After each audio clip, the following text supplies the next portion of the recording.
You're listening to Three Kitchens, a member of the Alberta Podcast Network. Locally grown, community supported. Join your hosts, Aaron Walker, Sarah Somasundaram, and Heather Dyer to talk all about home cooking.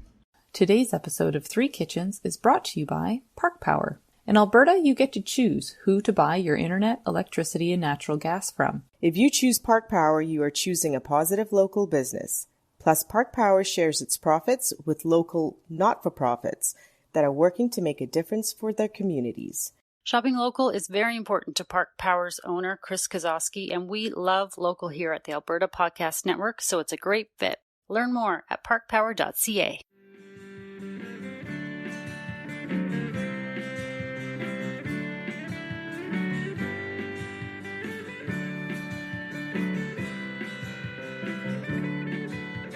Hello, listeners. We are back with a new episode of Three Kitchens. I am your host, Sarah Somasundaram.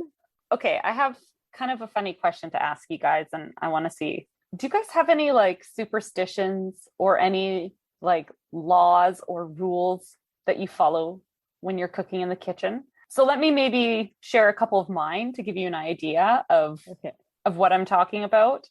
I don't know where it comes from, but when I salt anything, like when I put salt into my pasta water, you're supposed to throw salt over one shoulder or the other. Right. I don't know which shoulder it is. So when I salt my pasta water, your hands are kind of moist and my salt is sticking to my hands. And so whatever's left on my hands after I salt my pasta water, I go flick over both shoulders because I have no idea which one. But now it's this habit that I have. And so I don't know if it's superstitious or something, but I do it now all the time when I cook. It's a habit. It's a habit now. And I also have a rule in my house that when you put the rice on, you don't touch the lid to peek on it until it's done cooking. Oh, okay. And this is something that me and my husband don't agree on. And so when he's in the kitchen, I have, and we're cooking rice, I'm like, don't touch the rice. And I have my spoon and I'm swatting him away. And he's like, well, we have to check on it. And I'm like, no, you leave the rice be. You set it and you forget it. Okay, I don't think that's a superstition though. Are you worried something bad's going to happen? That's more a law. That's right. The law in the kitchen. I don't know. Do you guys? I don't really have any of those little things, but I just did a quick little Google salt over the shoulder. And here's what I see just at the top of the list. There's probably many different kind of histories and whatever about it, but it says here, the French throw a little spilled salt behind them in order to hit the devil in the eye to temporarily prevent further mischief. In the United States, some people not only toss a pinch of salt over the left shoulder, but crawl under the table and come out the opposite side. I've never heard of that one. Who does that? No, I'm not that weird. I'm a little bit take quirky. that one up. I'm not crawling under my table. God, no. I think it is always to ward off evil. Or something. Yeah. I just find it interesting that the devil, causes all this destruction, but he's taken down by a pinch of salt being thrown into his eye. Man, if it were that simple, I mean, yeah. When it comes to the rice, it's so interesting because I know Sarah uses a cooker, so she doesn't have the lid to mess with. You keep yours tight, obviously. I have to keep mine cracked. I cannot, if I put it on, because I have a gas burner, I think that's why it will bubble over. If I put the lid tight, it makes a big mess. But if I keep the lid cracked, the steam can come out. It cooks fine. Okay. And I can open it and look at it. It's no problem because it's cracked already. Maybe that's I'm gonna smack you with my spoon if you're in my kitchen doing that, man. Well, I won't do it at your house, but some people do say that. Don't touch the lid. Do you have any weird things, Sarah? Are you with the kitchen stuff? No, I don't think so. Okay. I was wondering if there was a feng shui thing that you did in the kitchen. There are feng shui things, you can't allow your knife to point to your stove and stuff like that. But for me, wait, what? Yeah, I didn't know that. Knife cannot be pointing I'm pretty sure I have toward your stove. 7 knives pointing towards my stove right now. However, one thing that I get very paranoid about is I don't like when people chop stuff up with a sharp knife and then leave the knife right on the counter and walk away, because I'm always afraid that it will fall. Right. Or someone will be careless and someone will move something and then that knife will fall right on your toes. I don't know why that's a thing for me. It's never happened to me, It's never happened to anyone in my household, but it's a constant fear. So I actually take the knife and I put it away. I put it away every time I walk away from it. I have a habit of putting mine above my cutting board because I feel like if it's above the cutting board, then there's no chance of it slipping and falling. And yeah. And see, for me, it'll be like someone will accidentally push that cutting board and then the knife's going to fall the other way. I don't know why. I have no island. Maybe that's why. I have no kitchen island. So I don't know. Right. And it's going with the slope of my house as well. So the knife is naturally going towards the It's going to slide toward the wall. Yeah, exactly. Well, maybe I'm just a little weirdo then with my salt habit. No, a lot of people do it. It's just a habit. It's cute. But isn't it then you have to sweep up? There's salt on the floor. Well, you it's not step like I'm taking a whole handful. And I bet you most of the time there's not even salt on my hand. It's just doing an air gesture, air salt. It's like an air kiss. Yeah. It's sort of pointless. Yeah. Yeah. It's not like my floors are clean anyway with two small kids helping themselves do whatever they want. And they swept up this morning too. I saw them with a broom. And still they try. They try. I'll have to take that. So Sarah, I want to know what Sarah's going to talk about. I don't even know where you're going. I don't either. This Sarah opened up her Dishoom Cookbook, one of the toughest cookbooks I have in my collection. I'm terrible at promoting this book, right? Like we all know this. Oh, Sarah, maybe it's just you. I've cooked from Dishoom. It's so easy. Yeah, that was an easy one. You sent me an easy recipe. Probably the only easy one. No, there are a few easy recipes in this book, but I do recommend it. It takes some time to get to understand this food. And so Dishoom is basically a Bombay, so Indian cookbook.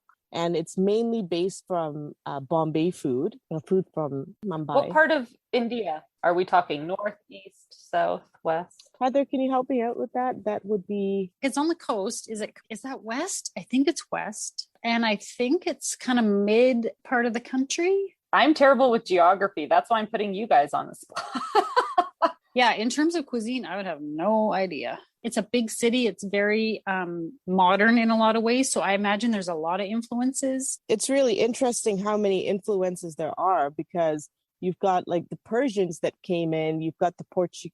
I think there was a Portuguese element. You've got the English. And so I heard that it's a really interesting town. Lots of good food. I will just tell you that the dish called Bombay duck is not duck. Don't be fooled, as I was when I went there. No one told me. It is not duck. It's a type of fish. With a ton of bones in it. Oh, you didn't enjoy that? No, I did not enjoy it. It was hard to eat. Yeah. And we thought it was we honestly thought it was going to be duck, and nobody corrected us when we ordered it at a restaurant. And here we were like, what is this? And they were all just in the back pointing and laughing at the two girls in the corner trying to. Yes, probably. That's like prairie oysters. And if you guys don't know what that is, look it up. Yeah. It's not oysters. Does not come from the ocean. No. So anyway, I'm picking what I would think is a little, I would say time consuming, but we're going to make a big batch of it. But I think it's one of the simpler ones. Okay. So I'm making a onion tomato masala, which is kind of like, think of it as a kind of a chutney, but it doesn't have vinegar in it. Okay. Why I want to make this masala is, first of all, it sounds delicious. And then I'm actually not going to put this in any sort of Indian food. I'm going to use this as a condiment for something else. So let's talk about chutneys, relish, all that stuff. You use a little bit, it's very flavorful, and you add it to something else, right? In smaller quantities, right? So that's basically what I want to use this for. And I have a few ideas. It's kind of like the thing that completes the dish. I think so. I think it's that massive, like... It's that step up. It's a step up. Exactly. Yeah. The zhuzh up. Zhuzhes it up. Yeah. Because you can make any meal, and then all of a sudden when you add that sauce to whatever you've made, it always, I don't know, it's those little things that like really take it to the next level. It's those flavors that, I don't know. I've always thought your cooking so impressive because you always make all these sauces that embellish. Would you call it a sauce, or is it like it's like on the side? It's not like Yeah, you wouldn't it's like pour a it relish, over. or no, it's not a thing you pour over. No. So it's so concentrated in flavor by the time you're done cooking this that you don't even use a lot of it. And I happen to love this one of these chutneys called, it's made with mint, coriander, and chilies, green chili. Okay. It's so good. It's one of my favorite pickles or chutneys or whatever you want to call it. And then I love the mango pickle too. But with that particular coriander mint one, I put a lot on my plate. I don't think other people maybe eat it like that, but I can't help it. And do you make that yourself? Is that something you make? I usually buy them, but I'm planning on making more because I have this cookbook now. Usually when we share a recipe from a cookbook, out of respect for the people who write up these recipes and, for proprietary stuff, we don't really share the quantities and the ingredients. But in this case, I can, because this recipe has been released on the internet. And I'll tell you who you're going to go look up. And this guy's just so funny. He has this website called cookthebooks.ca. Okay. That sounds like something completely different. Cooking the books. Cooking the books. Sounds like for accounting nerds or something.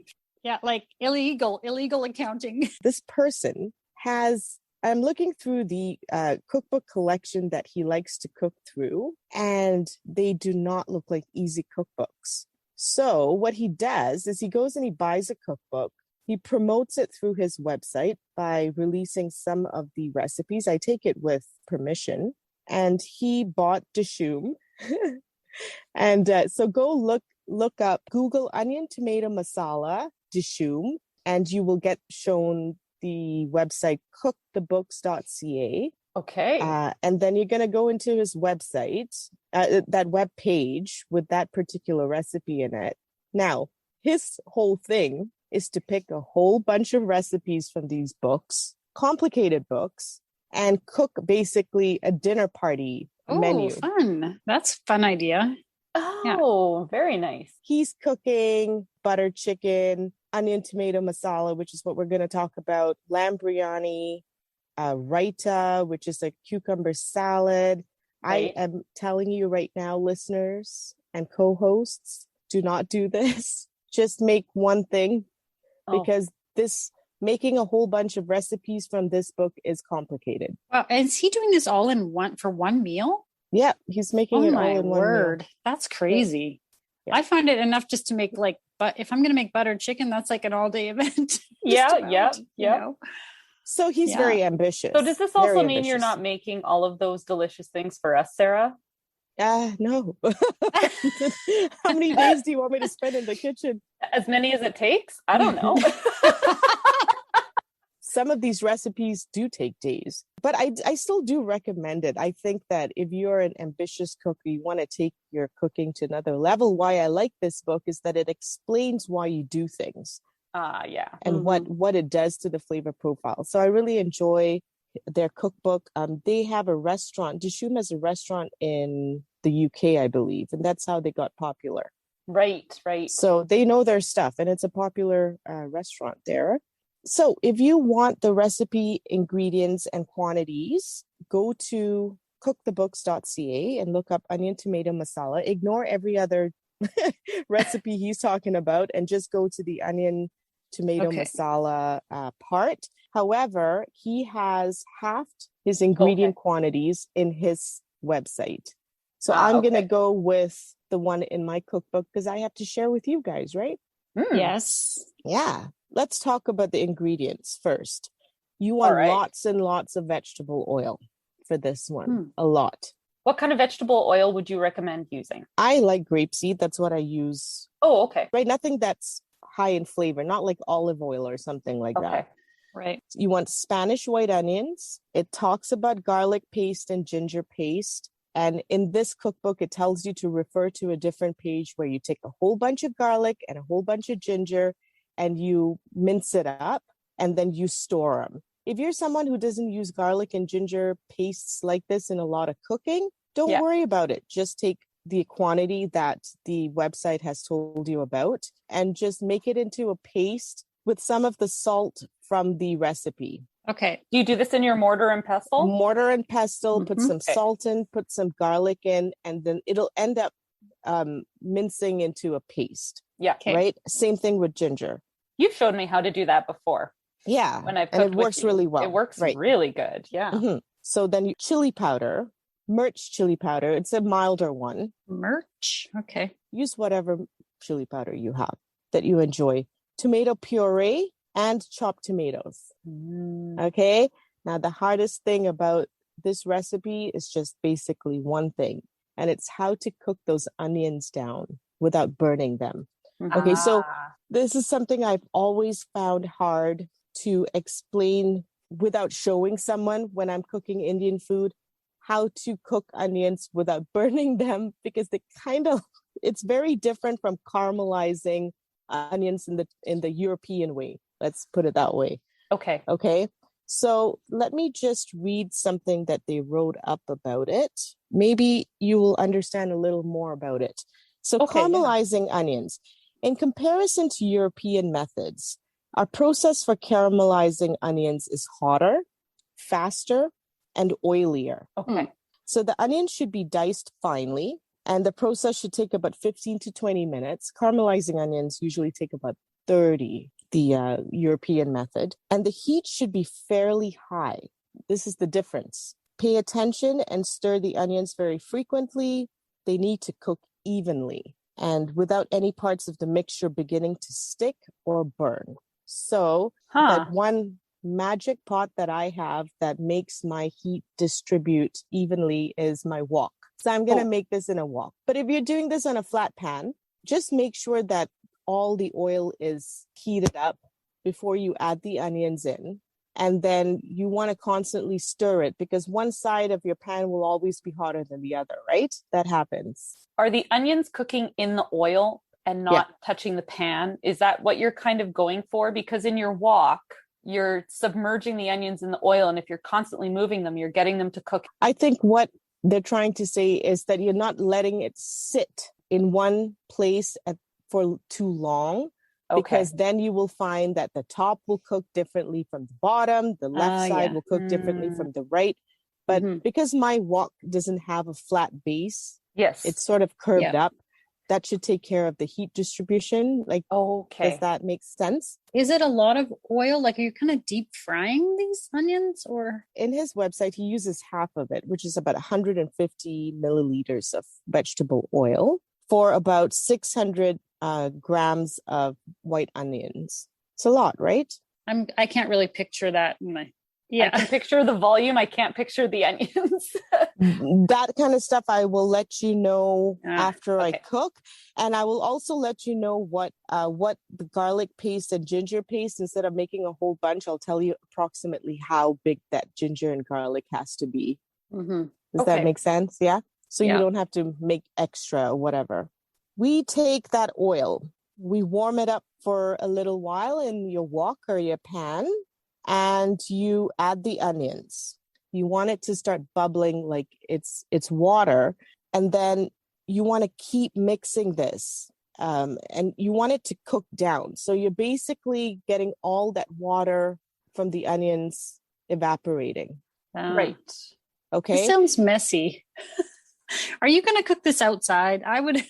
I don't think it's going to sizzle like that. You want it to caramelize to a deep brown color. Now, that's where this website comes in handy, because he's got pictures of what color you want to get the onions to. Okay. Which is for me, that's visual. Those visual tips are great, right? Yep. I think you should do a little video just to show what it looks like when this is bubbling and going. Yeah, that's a great idea. Yeah. You don't want it to burn, right? You don't want that bitterness of the onion. You want this to be a sweeter chutney, right? And this should take about 20 to 40 minutes, it says. Okay. Then you add your garlic and ginger paste again. Make sure you're stirring because you don't want that to burn.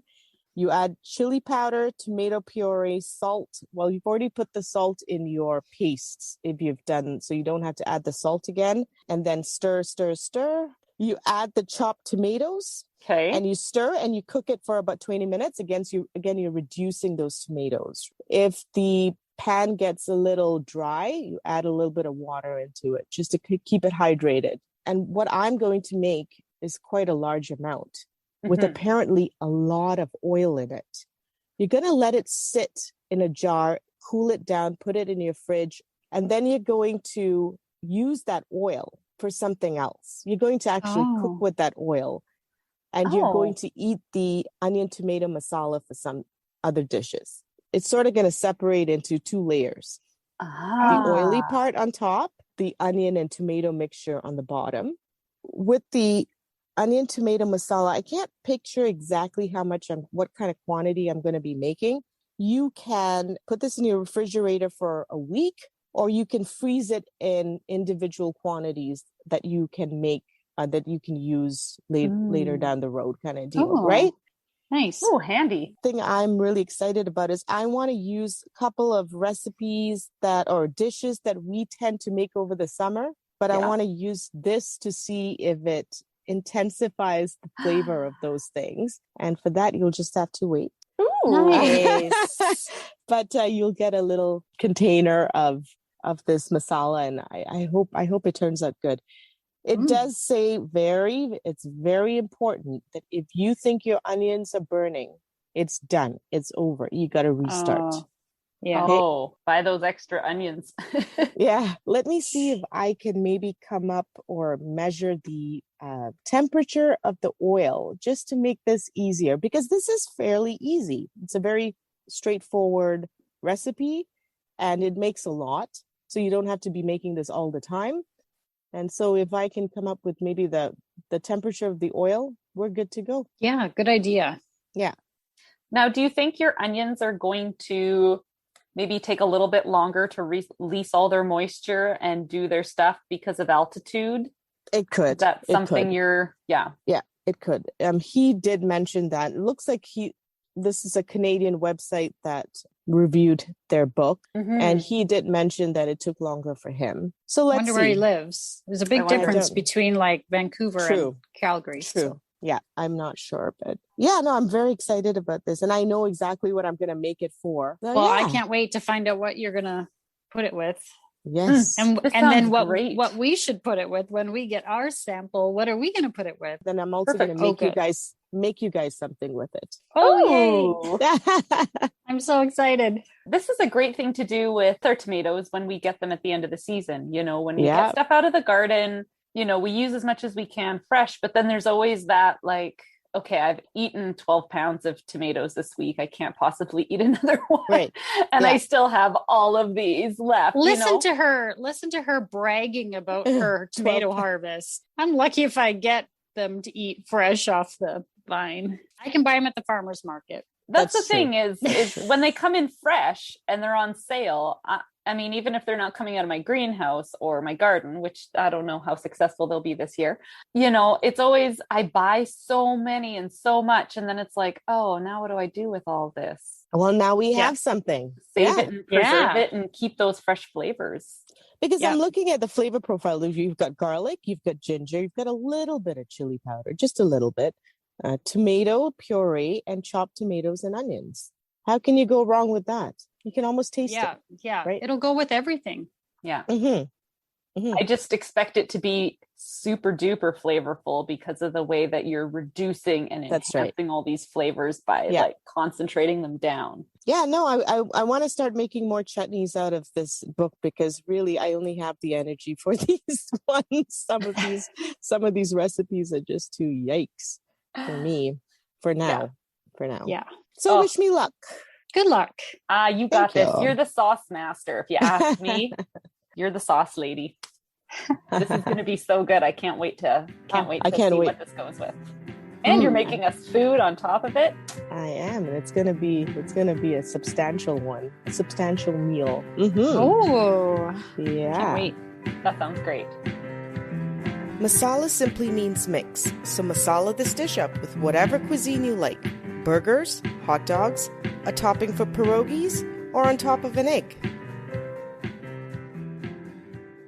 This episode of Three Kitchens is brought to you by ATB. At ATB, we make banking work for you. With expert and practical advice in everyday banking and investment planning expertise and management services with ATB Wealth, you can be confident that you're making smart choices when it comes to your money. We have a history of doing what's right for our clients, especially when times are tough, because ATB was built to help Albertans. For more information, visit atb.com. Okay, ladies, we're back. I made my onion tomato masala, and it's something I'm going to keep making. I actually went to the grocery store and bought more ingredients to make a second batch because I successfully finished all of the stuff that I made, even after I gave away a lot. Nice. And I use it in so many dishes, and we're going to talk about how the recipe turned out and then what I put it in. Just for a review, when we were talking about cookthebooks.ca, the guy that did this recipe, he sort of did a half recipe. If I were you, I would make a full recipe because it's worthy. I think it's worthy. It doesn't last for very long. No, I'm going to talk about the recipe I used, which was double of what he did. Okay. So, right. So 300 milliliters of oil and about 1.2 kilograms of white onions. And so that ended up being about 5.5 large white onions. And they're huge right now. They're I noticed big. them at the store when I was shopping. Large, yeah. I was happy that they were big onions, and there was a lot of this because I had a suspicion I was going to like this a lot. Yeah. So we talked about garlic paste and ginger paste, right? And this is the stuff that you sort of mince down in your mortar and pestle kind of apparatus. So just to take a little bit of guesswork out of it, I used about 7 cloves of garlic with the tops cut off. Okay. And it ended up being about 42 grams of garlic whole. Okay. But when I minced it down, it ended up being about 36 grams. Okay. Which is what you want. And then you've got your 30 grams of ginger paste. So just think of the 7 cloves of garlic ended up being about 36 grams. So something a little less, it's cooking. You don't have to be exact about everything, right? Yes. And then 1.25 teaspoons of chili powder of your choice. I didn't use anything spicy. 30 grams of tomato puree, 2 teaspoons of sea salt, and 600 grams of chopped tomatoes. And so I guess this depends on what kind of tomato you use, but I tried to look for the name of this tomato, but it's called tomato on the vine. Have you seen these? Yes. Yeah. Yeah. So they're about they're not quite as big as a beefsteak tomato. They're smaller, but they are the same sort of shape. And that was about 6 tomatoes. Did you blanch your tomatoes and remove the skins first? Or did you just dice them up and put them in, skins and all? I diced them up and put them in. So we're going to talk about how I did this because I like to take shortcuts. Now you're talking. Speaking my language. So with the tomatoes, I did chop them up by hand, right? But with the onions, I threw them into the food processor and I chopped them up that way. The only thing you want to sort of keep in mind with that is just keep the size of the onion approximately the same, right? You don't want big bits and small bits. So like I always stop the food processor. I'm sure you guys all know this, sort of stir the mixture around and then start up the processor again. I used my wok and I put the oil in. Of course, in the beginning, I was really worried because this is one very important thing in the recipe is do not burn the onions. If you do, you're throwing out that batch, right? And you're starting all over. Yeah, with a lot of onions. I got the temperature of the oil down to 95 degrees Celsius. I don't know what that is in Fahrenheit. I didn't do the conversion. And if you get it to that, throw the onions into the oil. Not throw. It's hot oil. Carefully add them to your pan. Carefully add them in. This is really odd. There was no splatter. There was a boil. the oil boiled. I think we spoke about this. Right. And then you want it to get down to sort of a deep brown color. This took me about 50 minutes of constant stirring. 50? Yeah. 50. Oh, wow. Oh, like almost an hour. Yeah, almost an hour. Okay. And so if you want to know what color I'm talking about, what color the onions have to be, go to that website that we were talking about previously. And there's a picture of that color. You know what I ended up doing is my family was around me. We put some music on. We were chatting. I poured myself a drink, and I just stirred. Like, had a nice little time doing nothing much else. There you go. And then you add your ginger and garlic paste. They say you sort of saute it until light golden brown. This doesn't take very long. This takes about 10 seconds, I would say. And then you add your chili powder, tomato puree. You sort of stir it around for 2 minutes. Right. Then you add the chopped tomatoes. And this took me about another 20 minutes to sort of get all of that mixture now reduced down to what I wanted. It was done. There was so much of it. I gave some to you. Yes. And I gave some to another friend. And I had 2 large jars of it left. So one of the jars I froze. Okay. And one of the jars I kind of knew what I was going to do immediately with. I ended up making burgers with this as a topping. Yeah. And if you look at the pictures on our social media sites, you'll see what I did with it. And I made some Dishoom gunpowder fries as well.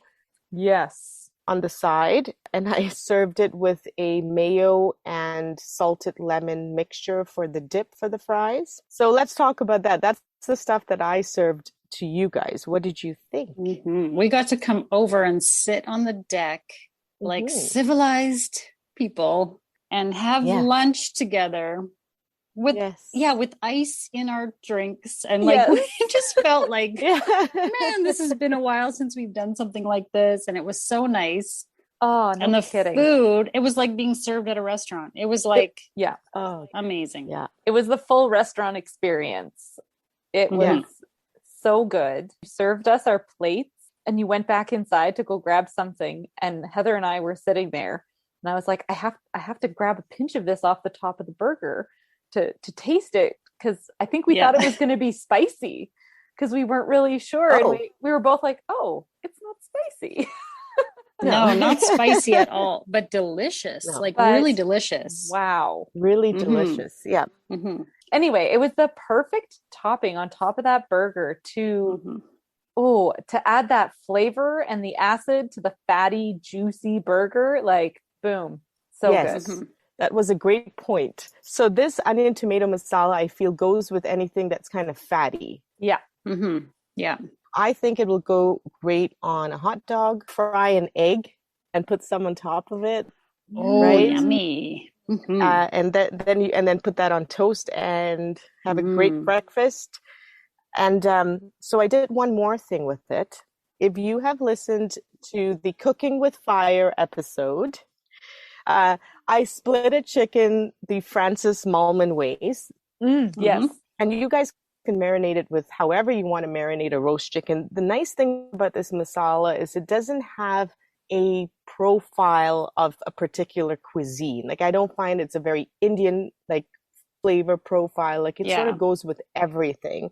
Yeah. But in my case, I sort of marinated it with some turmeric and some masala spices and lots of garlic, like Francis does, and ginger, and I put it under the skin, and I put a little bit of a preserved lemon juice on it. I mean, come on, guys, you've got to get your preserved lemons, because that's always the theme. That's the entry point to this podcast. Preserve some lemons, and then you can join us. That's right. And I marinated it overnight. I cooked it on the barbecue. So, no cleanup. I love that. And then I opened one of the jars of whatever I had remaining in my fridge of this onion tomato masala. And then I just sort of poured it all over the chicken.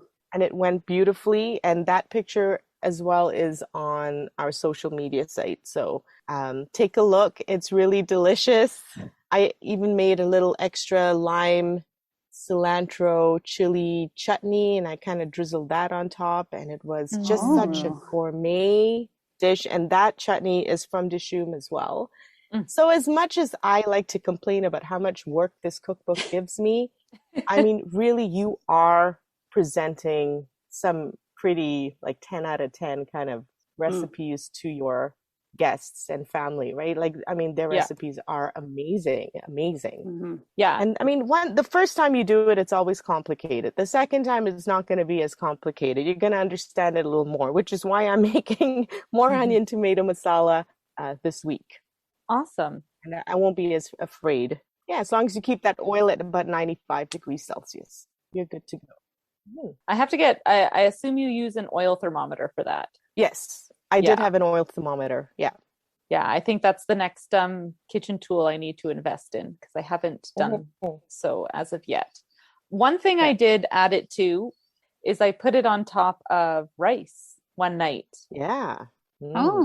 Oh, what kind of, I can't remember if we had basmati rice or if we had sticky rice. We had it on I made some beef stuffed peppers. Nice. And, you know, those are nice and fatty and juicy. And I just needed like a little extra condiment because the rice seemed so plain. And I was like, I know the perfect thing for this. And I popped it out. It was so good with the rice. So good. This stuff is really delicious. Yeah. Great idea. Even the kids, you know, because it's got such onions, tomatoes, garlic, ginger. Those are kind of like baseline flavors for anything and everything. So just popping it on top of the rice and it just added such a great deep flavor. Yeah. Well, I put mine in the freezer, my jar, because we were heading out camping. So I haven't cracked it open yet. I just tossed it in there as we were going out. And I'm looking forward to, I don't know what we're going to put it on now. Now you've given me lots of ideas. I put them on tacos. I put them on everything. This is why I don't have any left. I really enjoyed it. But on tacos was a really, really good, another good add. That sounds good. Kidding. Delicious. Yeah. Yum. I would totally make it. Now that I know that kind of the trick with the onions, just to be patient. I think that's part of what I sometimes have problems with things where I'm not patient to sometimes it's hard to adjust the gas stove to the right temperature and then to keep it there is sometimes challenging and I also need to invest in a wok. I'm to the point now where I don't have a wok and I really need a wok. So I'm going to get a wok. I really find it helps to have the temperature. So thank you for that. The temperature thing is so key to a lot of recipes that I didn't really know that before, that it was really important. And you know, the temperature is going to fluctuate up and down because as it reduces now, the temperature of the oil is going to go up. And don't worry too much. I mean, make your adjustments. But I found like not even one bit of onion got burned in this. So it was surprisingly simple not to burn the onions. I was extremely nervous about this, but I was not going to make a mistake. So I was not throwing away 5.5 onions. That's where I think the wok is key because I think about the shape of it and how everything stays in the oil. Because when you mentioned this during our first recording, as I've been cooking, I've been noticing when I'm frying up onions that the onions don't tend to brown or burn overly when they're in the oil. It's when they get stuck at the edge of my pan. Right. As soon as the water starts evaporating out of the onions, it's burning right then and there. I think what really helped, surprisingly, was the amount of oil. Because all the onions were in the oil. And as long as you keep that oil temperature a certain level, it doesn't burn. Yeah, it was really surprising. So I think that this recipe, if you don't have a wok, so I think a Dutch oven would evenly distribute the heat well with the oil. And I think you don't need a wok for this one. I would do it in a Dutch oven next time probably as well. Like just try it out, right? Okay. Which is this week. Yeah. So try this out. This is good stuff. And if you make a big batch of it, my thoughts are that maybe sort of freeze them in smaller quantities than I did. I mean, I used it all up. But if you sort of freeze it in smaller quantities, like maybe in ice cube trays, Yeah, or great something idea. like that. Then you can like take a little ice cube out, warm it up, and fry an egg. There's your breakfast. Yeah, great idea. Your zhuzhed up breakfast, and you're good. Zhuzh. And you're good to go. The way that you put it on burgers when you served it to us at Casa de la Serra, it would be the perfect type of condiment, you know, when you go camping or you're making burgers at like somebody's place and doing a potluck or a backyard thing. You know, you don't really want to be washing the lettuce and slicing the tomato and pickles. And, you know, like that's a lot of stuff to put on top of a burger, right? And it gets complicated when you're packing and taking it with you somewhere. And so if you have your burgers and this thing to throw on top and you're doing this at somebody's place, like all you have to do is scoop it on and it completes all those flavors that you want on top of your burger. Or on a hot dog. Totally. I agree. Or, you know, like it's the perfect little quick condiment that just zhuzhes your backyard barbecue game, right? And great idea. You don't have to handle it. And it's just a spoon and a dollop and you're done. Yeah, absolutely. Totally. And before I forget, I just also wanted to say that when I did these burgers on the barbecue, I put a skillet on and I took the oil on top of the onion tomato masala. I threw it on the skillet. That's how I fried up my burgers. Yes. And then I took the buns and I soaked up the rest of the oil. Oh, nice. And so that gave an extra, like, you know, something that if you're doing it at home, that would be, if it's simple to do that. Otherwise, just grill up your burgers, however you do them, and just throw the masala on. It'll work too. Delicious. Great idea. Yeah. Glad you enjoyed it. This was a winner for sure. Yummy. Yum, yum. So guys, like get your favorite tunes on and, you know, pick a time of day where you're okay just standing by the stove for an hour. You will not regret it. This is good stuff. Try it out. Thanks, Sarah. Till next time. Bye. And now for the fine print. You can find recipe information and photos on Instagram and Facebook at 3 Kitchens Podcast. Why don't you leave us a comment? Give us ideas for future episodes. We'd love to hear from you. And of course, if you like and subscribe and follow, all of those things help other people find us. Put this masala on everything. Yup.